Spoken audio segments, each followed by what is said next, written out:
Perkenalkan, nama saya Nardianus Agung, NIM 21030301. Saya dari kelas 1C semester 1, prodi Sosiologi, Fakultas Ilmu Sosial dan Politik.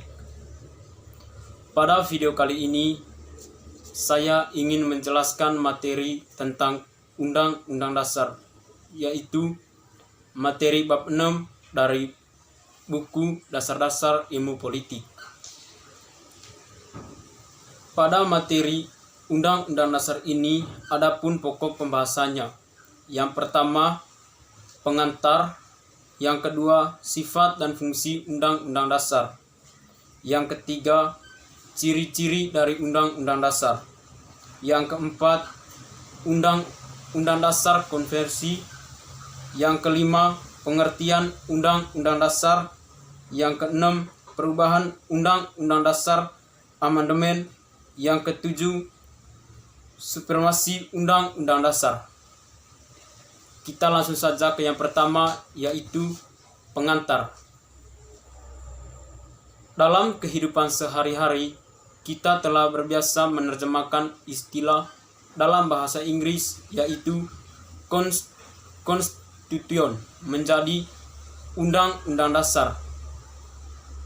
Undang-Undang Dasar sebenarnya ada kesatuan atau kekurangan dengan pemikiran istilah Undang-Undang Dasar, yakni kita langsung membayangkan suatu naskah tertulis.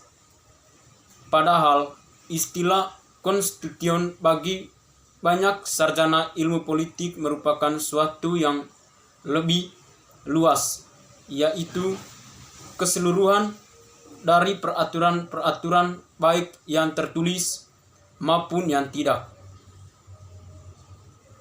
yang dapat mengatur secara meningkat cara-cara pemerintahan diselenggarakan dalam suatu masyarakat.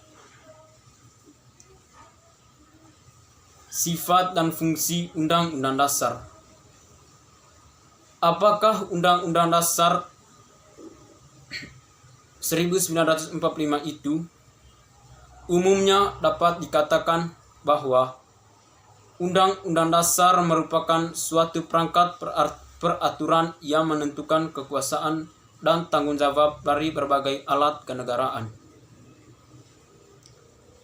Undang-Undang Dasar juga menuntaskan batas berbagai pusat kekuasaan itu dan memaparkan hubungan-hubungan di antara mereka. Menurut sarjana hukum Wade dalam buku konstitusional, Undang-Undang Dasar adalah naskah yang memaparkan rangka dan tugas-tugas pokok dari badan-badan pemerintahan suatu negara yang dapat menentukan pokok-pokok cara kerja badan-badan tersebut.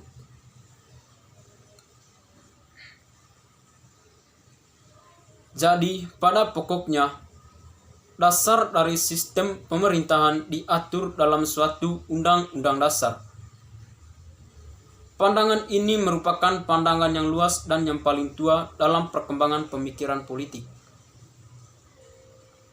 Dapat dicatat bahwa pada abad ke-5 sebelum Masehi, seorang Silvus Yunani Aristoteles di dunia barat dipandang sebagai sarjana ilmu politik pertama yang berhasil melukiskan Undang-Undang Dasar, dan lebih dari 500 negara kota Yunani dengan jalan mencatat pembagian kekuasaan serta hubungan-hubungan kekuasaan dalam setiap negara kecil itu.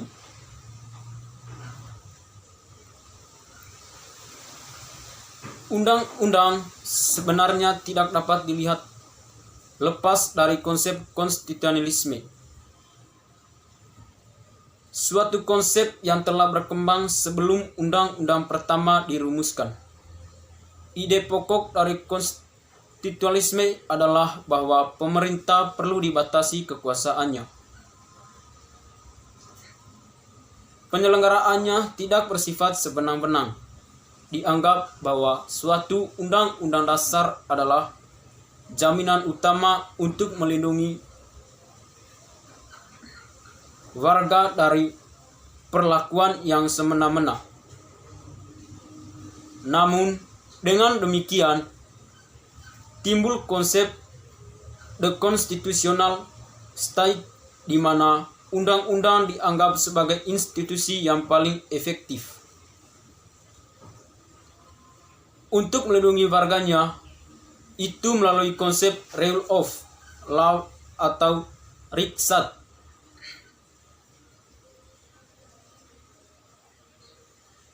Menurut Carl Faraday dalam buku konstitusional, konstitusionalisme merupakan gagasan bahwa pemerintah merupakan suatu kumpulan kegiatan yang diselenggarakan oleh dan atas nama rakyat, tetapi yang dikenakan beberapa pembatasan yang diharapkan akan menjamin bahwa kekuasaan yang perlu untuk pemerintahan itu tidak disalahgunakan oleh mereka yang mendapatkan tugas untuk memerintah, atau kumpulan kegiatan yang diselenggarakan dan diprioritaskan atas nama masyarakat.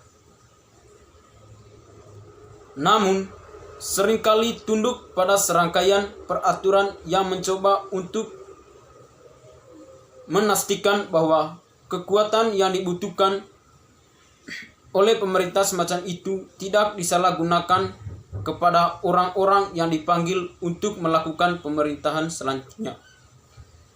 Selanjutnya dikatakan oleh Richard S. Guy bahwa konstitusionalisme adalah pelaksanaan aturan-aturan hukum, rule of law, dalam hubungan individu dengan pemerintahan. Konstitusionalisme menghadirkan situasi yang dapat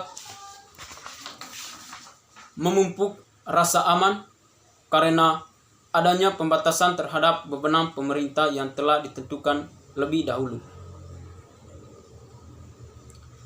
Ciri-ciri Undang-Undang Dasar. Walaupun undang-undang satu negara berbeda dengan negara lain, kalau diperhatikan secara cermat ada ciri-ciri yang sama, yaitu biasanya memuat ketentuan-ketentuan mengenai soal sebagai berikut. Yang pertama, organisasi negara, misalnya pembagian kekuasaan antara badan legislatif, eksekutif, dan yudikatif, serta hubungan di antara ketiganya. Undang-undang juga menuntut bentuk negara, misalnya federal atau negara kesatuan, beserta pembagian kekuasaan antara pemerintah federal dan pemerintahan. Negara bagian atau antara pemerintahan dan pemerintahan daerah. Selain itu, undang-undang memuat prosedur untuk menyelesaikan masalah pelanggaran yudikatif oleh salah satu badan negara atau pemerintahan dan sebagainya. Dalam arti ini, undang-undang mempunyai kedudukan sebagai dokumen legal yang khusus. Yang kedua, hak asasi manusia, biasanya disebut Bill of Rights kalau berbentuk naskah tersendiri. Yang ketiga, prosedur mengubah undang-undang amandemen.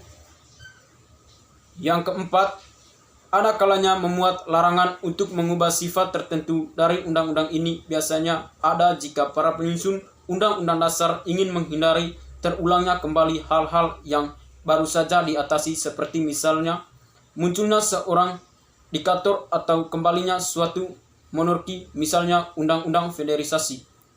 Jerman melarang untuk mengubah sifat federalisme karena dikhawatirkan bahwa sifat unitarisme dapat melicikkan jalan untuk munculnya kembali seorang diktator seperti Hitler.